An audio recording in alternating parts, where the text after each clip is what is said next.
Bonjour et bienvenue à une nouvelle vidéo concernant Watchtower et la vérité sur les témoins de Jéhovah. Pour commencer, une explication. Je vous avais promis tout plein de vidéos la semaine passée. Cependant, il y a eu un imprévu.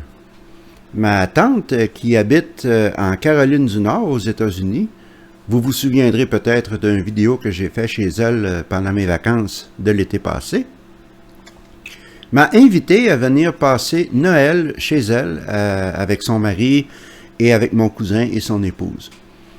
Je suis donc parti en Caroline du Nord pendant 4 jours et j'ai profité d'un très bon et joyeux Noël. J'ai beaucoup aimé mon séjour là-bas et je suis de retour. Par contre, dû à cette visite, je n'ai pas eu l'occasion de faire de vidéo. Cependant, pendant que j'étais là-bas, j'ai appris une nouvelle tragique concernant les témoins de Jéhovah. Quelque chose de vraiment triste. Malgré le fait que cette nouvelle est triste, j'ai pensé qu'il était important d'en parler car elle met en relief certains points très intéressants. Pour analyser cette nouvelle, nous allons regarder des vidéos de la télévision américaine, du réseau CBS, qui ont documenté cet événement, et nous allons les analyser ensemble. Alors, voici maintenant le premier extrait. There was a murder-suicide in Thornton over the weekend. Now, we've learned 3 incendiary devices were found at that Jehovah's Witness hall where it happened. That's where police say a husband killed his wife and then himself.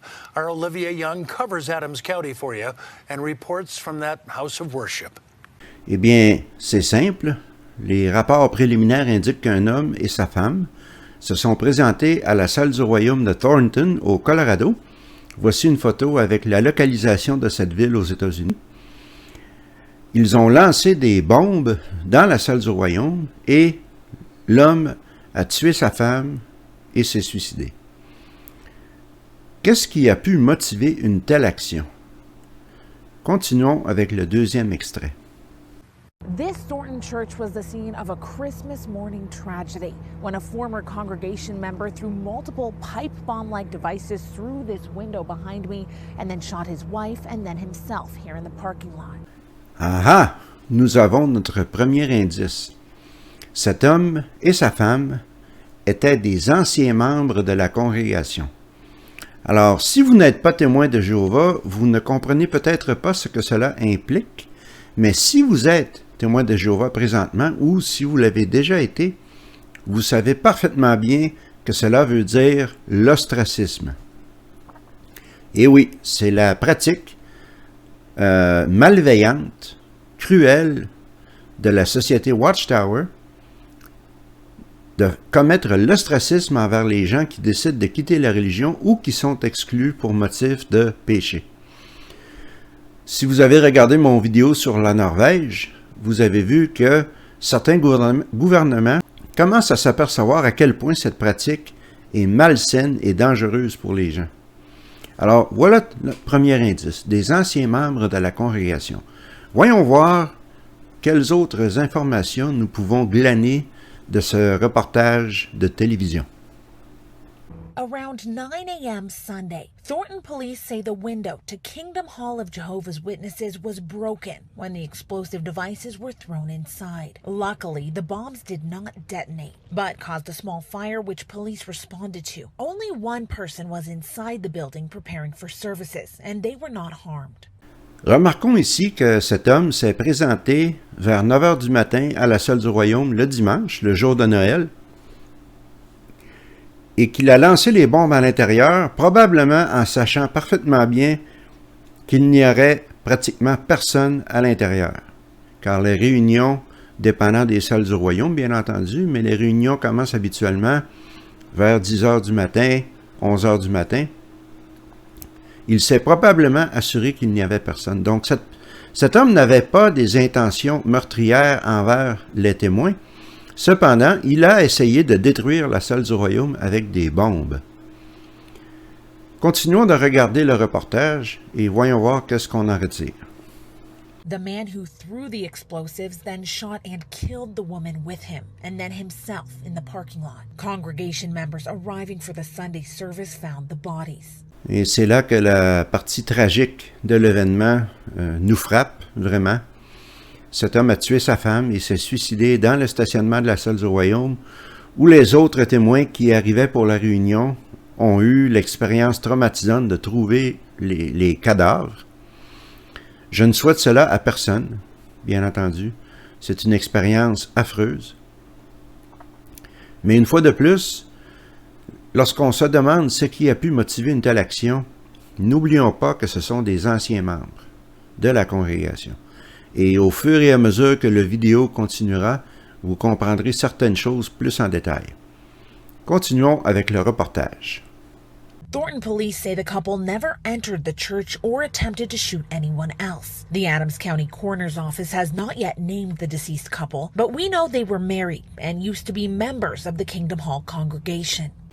Une fois de plus, ceci met en relief le fait que cet homme ne voulait pas blesser ou tuer quelqu'un d'autre que lui et sa femme. Cela n'est pas une excuse, bien entendu, mais d'après tout ce que nous pouvons constater, il n'avait que l'intention de détruire la salle du royaume comme telle. Un autre fait intéressant, c'est que même si les identités du couple n'ont pas encore été dévoilées, le reporter sait qu'ils sont mariés et qu'ils sont des anciens membres de la congrégation. D'où est-ce que cette information peut venir? Ce n'est pas mentionné dans le reportage, mais je suis convaincu que ce sont les anciens de la congrégation qui se sont empressés de préciser que cet homme était un ancien membre. Toujours tout pour protéger l'organisation Watchtower. C'est probablement la première phrase qui leur est sortie de la bouche. Donc, c'est pour cela que le reporter sait que c'était un couple marié et qu'ils étaient des anciens membres. Vous savez, comme moi, que la priorité des anciens n'est pas de protéger spirituellement les frères et les sœurs, mais plutôt de protéger la réputation et le nom de la société Watchtower, de l'organisation des 8 clowns dans l'État de New York. Continuons avec le reportage. Thornton police say it's not clear whether the couple was working together or if the husband acted alone and the wife was a victim. Alors, une fois de plus, un manque d'informations. Est-ce que le couple travaillait ensemble? Est-ce que la femme était une victime de son mari? Nous ne le saurons probablement jamais, mais je soupçonne fortement qu'ils étaient ensemble dans cette action, qu'ils avaient tous les deux décidé d'entreprendre cette action ensemble à cause de l'ostracisme dont ils étaient victimes. Et plus tard dans la vidéo, il y aura un autre extrait d'un reportage de nouvelles qui vous donnera encore plus d'informations et vous comprendrez pourquoi je pense cela. On sait que l'ostracisme peut avoir des conséquences horribles sur la psychologie, peut pousser les gens à commettre des actes qu'ils ne contempleraient autrement jamais, comme le suicide, le vandalisme, le meurtre. C'est très dommageable pour le côté émotionnel et psychologique d'une personne. Alors, continuons avec la dernière partie de ce reportage. C'était un court reportage, mais nous avons quand même retiré beaucoup d'informations. Alors, voyons la dernière partie. Now, the building was released back to its owners late Christmas night after Adams County's hazardous materials team did a sweep to make sure there were no more explosive devices inside. Representatives from Kingdom Hall declined an interview today, but did tell me they're working on getting things cleaned up so that services can resume on Wednesday. In Thornton, I'm Olivia Young, covering Colorado First. Comme c'est intéressant, les représentants de la congrégation, c'est-à-dire les anciens, ont décliné de passer en entrevue à la télévision. Pourquoi? Eh bien, entre vous et moi, ils savaient que trop bien qu'il y aurait beaucoup de questions embarrassantes à expliquer. Ce sont des anciens membres. Pourquoi est-ce que vous croyez qu'ils ont commis ces actions? Depuis quand sont-ils des anciens membres? Pourquoi sont-ils des anciens membres? Les anciens de la congrégation ne voulaient certainement pas répondre à ces questions, d'autant plus qu'ils sont certainement au courant de ce qui s'est passé en Norvège très récemment. Et la politique d'exclusion et d'ostracisme est un sujet très sensible présentement chez la société Watchtower. Alors, pas d'entrevue à la télé, et on reste caché, on n'en parle pas. On fait juste dire ce sont des anciens membres, et c'est tout. Maintenant, je vais vous montrer un deuxième reportage de télévision qui est sorti quelques jours plus tard, avec plus d'informations, entre autres l'identité de l'homme et sa femme, et quelques détails de plus qui vont nous éclairer sur les motivations de cet homme. Alors, regardons le premier extrait du deuxième reportage. Christmas morning, right around 8:45. That's when Thornton police say 46-year-old Enoch Apodaca walked into the Electrical Workers Union building on Logan Street in Adams County with a bucket in hand. Minutes later, after police say Apodaca got back into his car and took off, there was a large explosion inside the building, which was closed at the time. No one was hurt. Eh bien, les événements ont commencé un peu plus tôt et on voit ici que l'homme s'appelait Enoch Apodaca et qu'il a commencé par visiter un édifice qui abritait l'Union des travailleurs électriques de sa région. Il est entré avec une chaudière, il est ressorti quelques minutes plus tard et l'édifice a explosé. Une fois de plus, il n'y avait personne dans l'édifice et il est certain que Enoch Apodaca savait qu'il n'y aurait personne.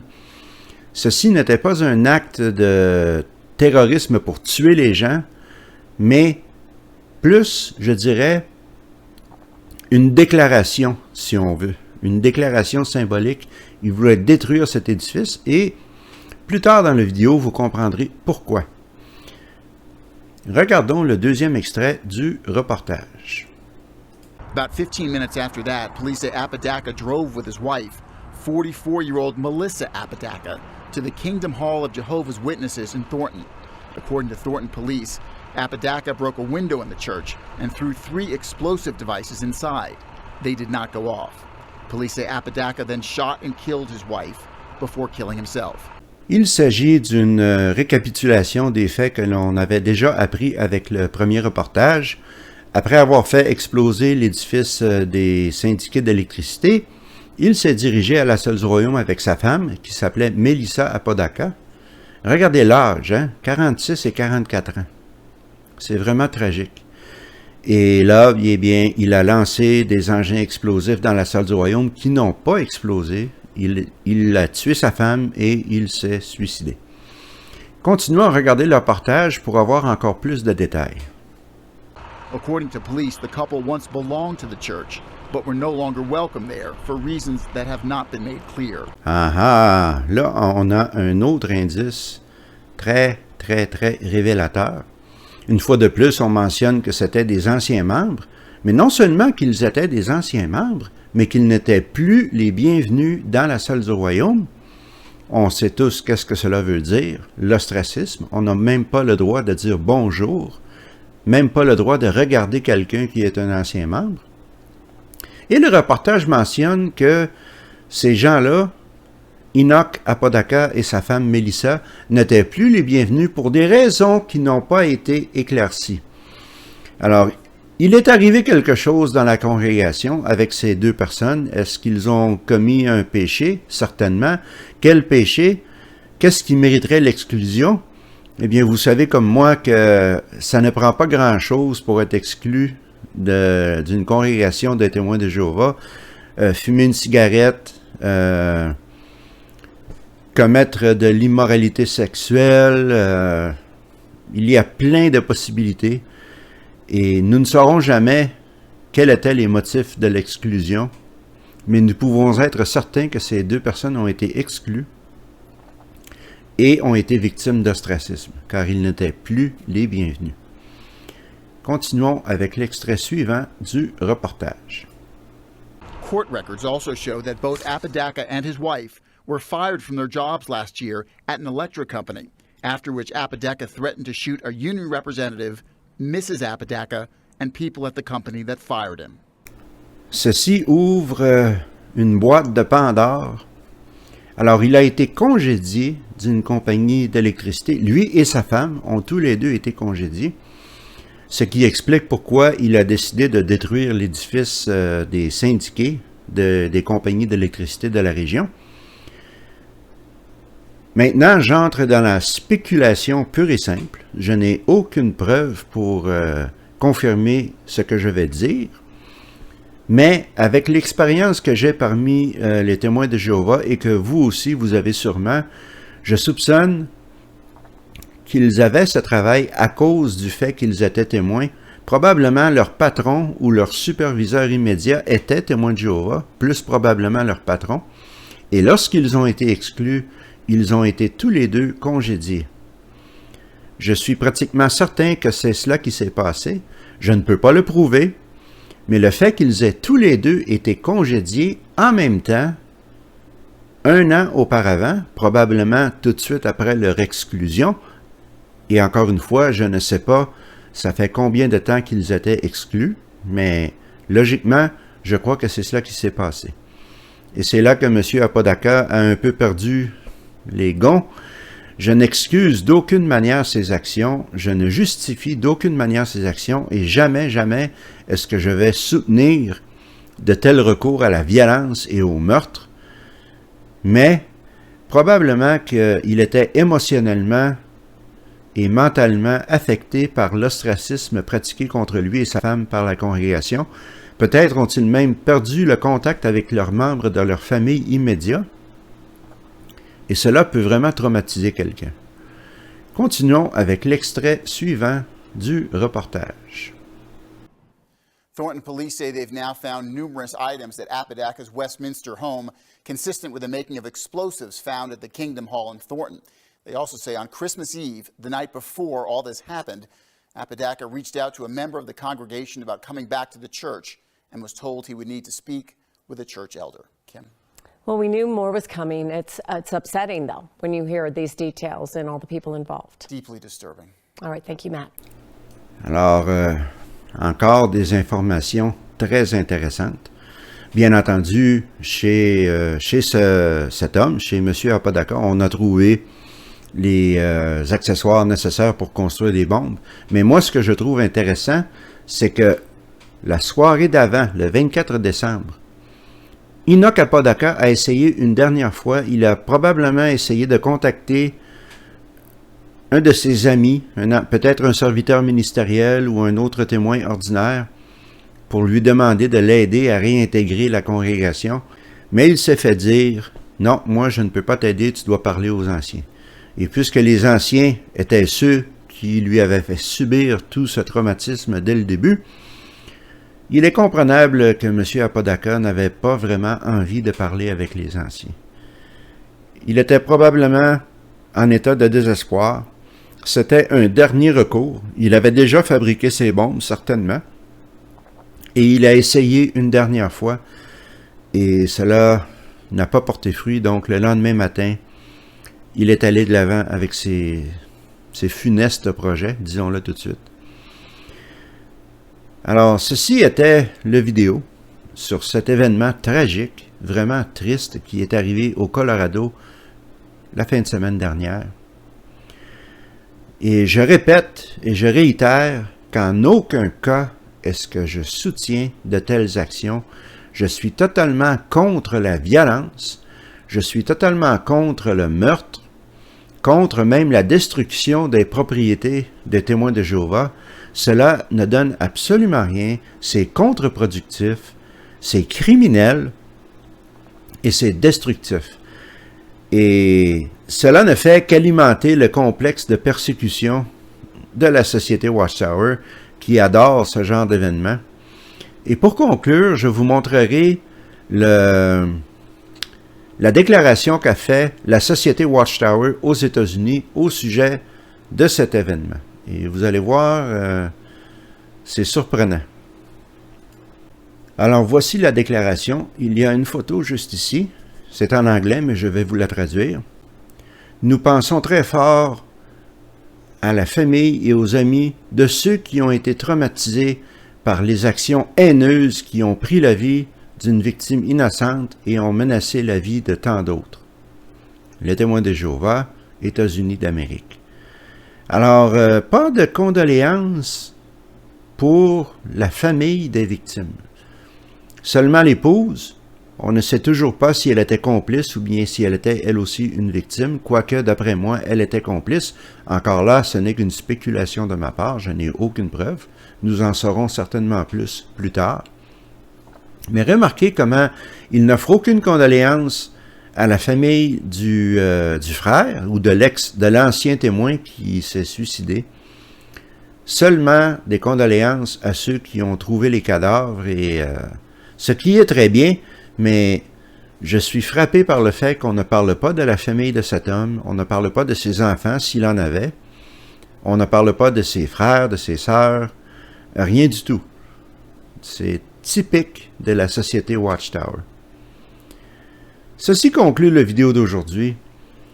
Une fois de plus, c'est un événement tragique et je ne soutiens pas ce genre d'action, mais cette politique malveillante, cruelle d'ostracisme et d'exclusion, eh bien voilà le genre de fruits que cela porte. Voilà pourquoi le gouvernement de la Norvège a décidé d'enlever les subventions à la société Watchtower et d'enlever aussi l'enregistrement comme groupe religieux. Je vais d'ailleurs vous parler de cet événement en Norvège, plus en détail, dimanche prochain. Demain, j'ai été invité chez des amis pour célébrer le Nouvel An, mais dimanche, je veux faire une vidéo pour conclure l'histoire de la Norvège, car j'avais laissé la vidéo en vous disant que la société Watchtower voulait porter appel à cette décision, et le gouvernement de Norvège a rendu sa décision. Et si vous regardez mon sourire, vous savez déjà quelle est cette décision, mais je vais vous donner beaucoup plus de détails intéressants dimanche. Sur ce, je vous laisse, je vous souhaite une bonne fin de semaine, une très bonne nouvelle année, célébrez en sécurité, attention aux abus, amusez-vous bien et pensez à votre famille. À la prochaine.